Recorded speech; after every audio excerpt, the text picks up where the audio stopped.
In this short video, we will analyze the story of Batman as told by Frank Miller and later by Christopher Nolan. More specifically, we will be looking at how Miller's Batman stories influenced Nolan's Dark Knight trilogy. Nolan's Batman Begins and The Dark Knight Rises pulls heavily from Frank Miller's Batman Year One and The Dark Knight Returns. Frank Miller was one of the first people to take the Batman character and make him dark, gritty, and real, now a staple of the character. With The Dark Knight Returns, Miller explored much deeper, complex, and adult themes never before seen with Batman. A lot of these themes analyze Batman's motivation and how the world would react to Batman. He asked questions like, is Batman a psychopath like the villains he fights? Is Batman the cause of all the troubles in Gotham City? And whether it is okay for Batman to break the law to protect the people of Gotham. We will look at how Nolan's Batman Begins, The Dark Knight, and finally The Dark Knight Rises drew inspiration from Miller's Batman stories and themes. After seeing how Miller influenced Nolan, we can then analyze where Nolan may have failed or succeeded in capturing Miller's ideas in his films, and a few other missed opportunities.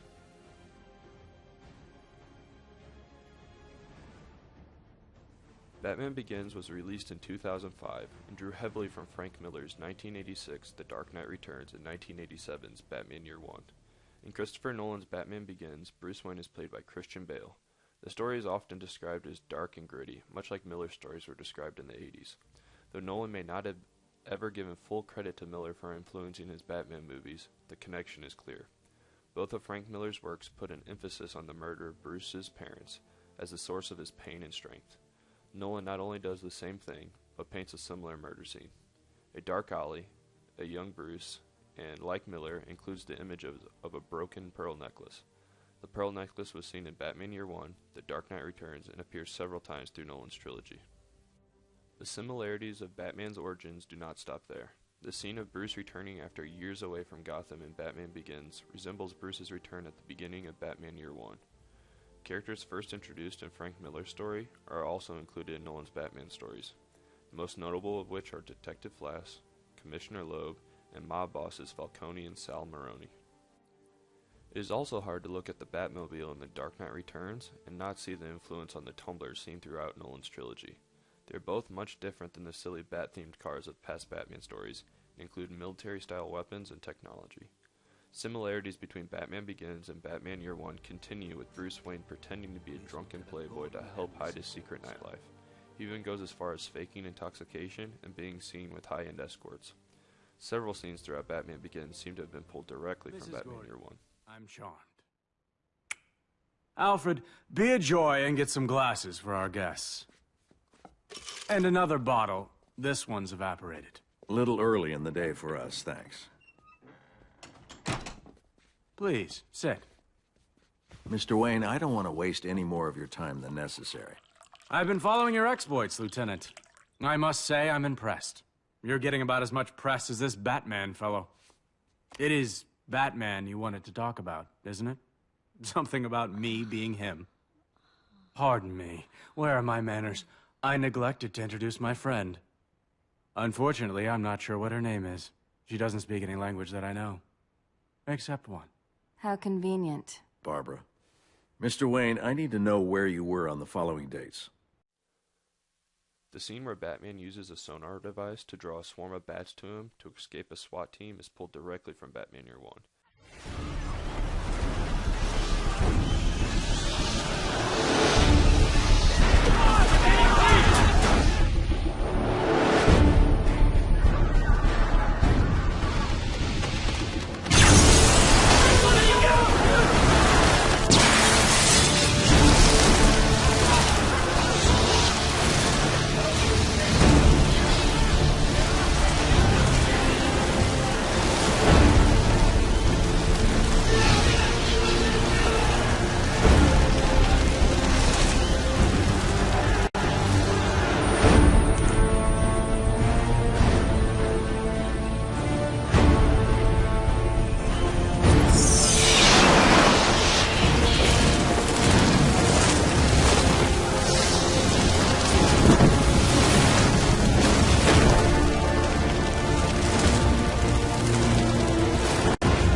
as is the final scene of Batman Begins, in which Gordon uses the bat signal, then tells Batman about a new villain who uses a playing card as his calling card, the Joker. Nice. I couldn't find any mob bosses. Well, Sergeant. Oh, it's Lieutenant now. You really started something. Bent cops running scared, hope on the streets. But The Narrows is lost. I still haven't picked up Crane or half the inmates of Arkham that he freed. we will. We can bring Gotham back. What about escalation? Escalation. We start carrying semi-automatics, they buy automatics. We start wearing Kevlar. They buy armor-piercing rounds. And you're wearing a mask. Jumping off rooftops. Now take this guy. Armed robbery, double homicide. Got a taste for the theatrical, like you. Leaves a calling card.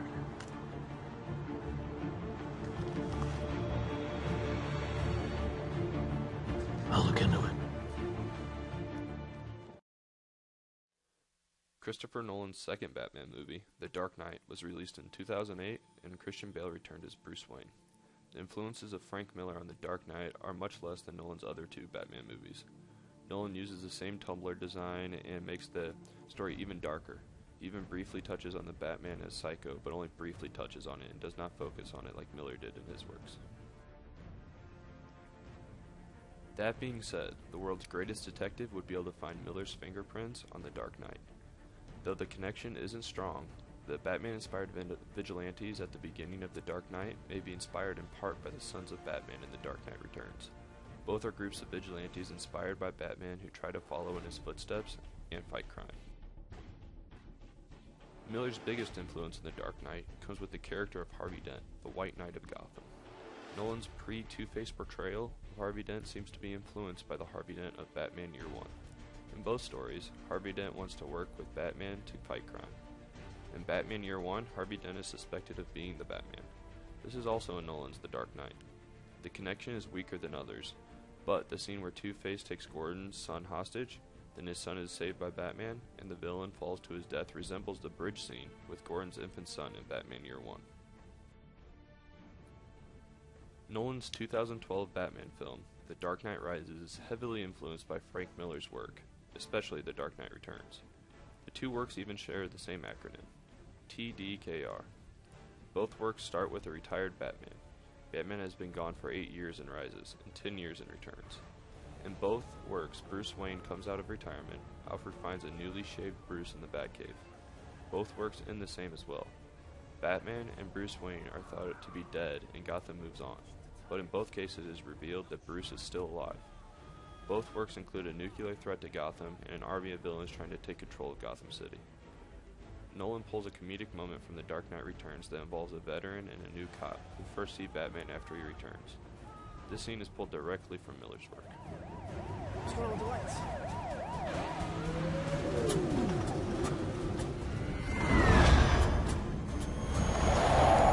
Can't be. What was that? Boy, you are in for a show tonight, son. Up there! Freaking weird! You gonna tell me or only?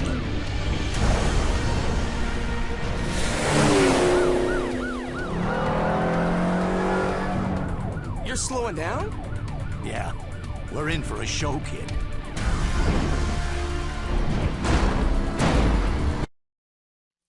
Some of the sillier parts of Batman Year One and The Dark Knight Returns are also incorporated in The Dark Knight Rises.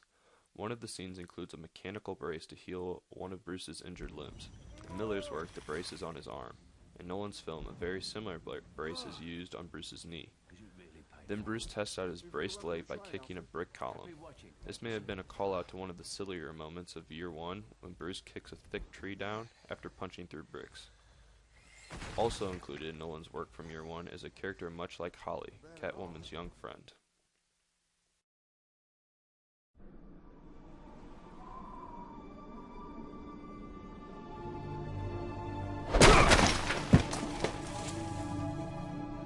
I'm not ready. I have the means, the skill.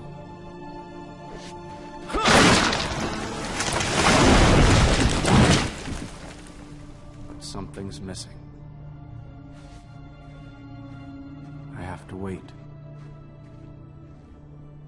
I have to wait.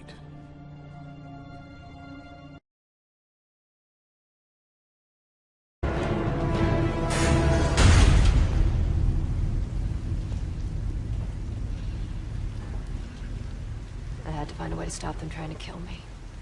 You made a serious mistake. Not as serious as yours, I fear. Bane. Let's not stand on ceremony here.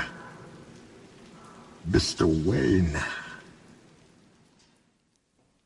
Bane is the main villain of The Dark Knight Rises, but has very few traits of the other Bane interpretations.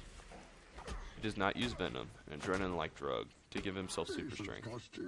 Bane's origins are a totally new story never before seen for his character. He is more like the mutant leader in The Dark Knight Returns than the classic Bane character. He's very strong and a great fighter. Bane leads a group of soldiers and criminals to take over Gotham and implement anarchy, much like the mutants. Batman and Bane fight as Bane's mercenaries watch, just as Batman fights the mutant leader as his mutant army watches. In both cases, the two are fighting for the respect of those watching. In Returns, Batman wins, but in Rises, Bane wins the fight and breaks the bat. During both fights, Batman is taunted for being too old and slow. Now that we have seen how Christopher Nolan's Dark Knight films were influenced by Frank Miller's Batman comics, we can talk about where Nolan succeeded and where he missed the mark. Nolan did a great job with his villains, who are in many ways more memorable than Bale's Batman. The Joker, Two-Face, and Bane were very well done and fit the movie screen very well. Nolan made a strong choice making Bane more like the mutant leader and not a superhuman. He was also wise to draw from Miller's Harvey Dent to make his fall as Two-Face more impactful with the audience. Nolan also briefly touches on Batman as a psychopath, a criminal, and the cause of all the supervillains in Gotham, but only briefly. Had he focused more heavily on these themes, he could have made his trilogy a much deeper and richer story. Also notably missing from Nolan's trilogy, and Miller's as well, is Batman is the world's greatest detective. Some may consider this a major blunder of Nolan's and Miller's Batmans. Nolan also only briefly touches on Batman's fight on the standard crime of Gotham. The movies were almost entirely focused on the major villains, and very little time is given to Batman as the nightly guardian and vigilante of Gotham City.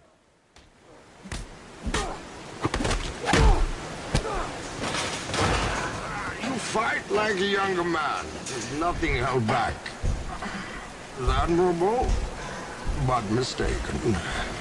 Nolan is often credited with making Batman more believable, but despite this, he allows some very unbelievable things to occur in his stories. One of these mistakes is how Nolan deals with Gordon's knowledge of Batman's identity. He works more closely with Batman than any other citizen character, but doesn't know Batman's identity until the very last moments of The Dark Knight Rises. In both of Miller's comics, Gordon knows Batman's identity, but keeps it a secret as his way of aiding Batman in his fight against crime. This would have been a better route to take in the films if Nolan wanted to make his stories more believable and realistic. Another change that could have been made to the films to make them more believable and like Miller's comics is to age Bruce Wayne in a believable manner. Nolan could have accomplished this by aging Christian Bale with CGI, or having an older actor play Bruce with each new film. This would have given viewers a better understanding of how time passed with each new film. It also would explain Bruce's jump in experience, and then his bodily damage in the third film. Many of these missed marks were most likely done to allow the film to reach a larger audience, in hopes of earning more money in the box office. But what is good for the box office, and what makes a deep, rich, believable story, are often not the same thing. I was wondering what would break first. Your spirit?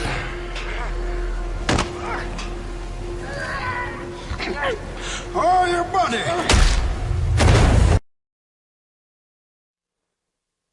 Thank you for watching this short video. We have seen some of the ways Frank Miller works, Batman Year One and The Dark Knight Returns, influenced Christopher Nolan's The Dark Knight trilogy. We also briefly looked at how Nolan succeeded and failed with his portrayal of Batman's story, and how he could have improved upon it. Thank you again.